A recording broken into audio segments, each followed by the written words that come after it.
એક સારો મેસેજ જાય અને ગુજરાતની અંદર એકતા અને ભાઈચારાની ભાવના કેળવાય એવું તેમને તેમની સ્પીચ દરમિયાન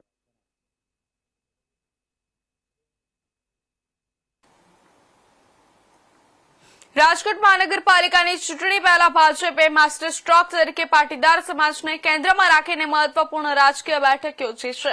સૌરાષ્ટ્રના પ્રભાવશાળી પાટીદાર અગ્રણી અને ખોડલધામ ટ્રસ્ટના ચેરમેન ત્યારે નરેશભાઈ પટેલની અધ્યક્ષતામાં યોજાયેલી આ બેઠકમાં રાજકોટના લેઉવા પાટીદાર પ્રભુત્વ ધરાવતા વિસ્તારોના ભાજપ ઉમેદવારો હાજર રહ્યા હતા।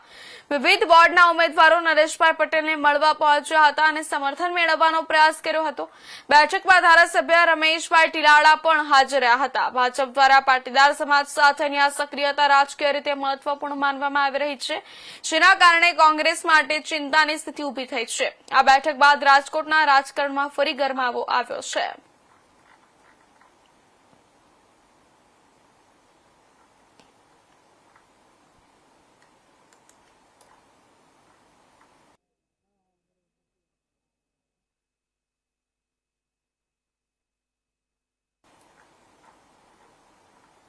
સુરત મનપાની ચૂંટણીમાં વોર્ડ નંબર 18 ચર્ચાનું કેન્દ્ર બન્યું છે। વોર્ડ નંબર 18 ની મહિલા ઉમેદવાર પ્રકૃતિ રાઠોડને ખરીદવાના મોટા આરોપ।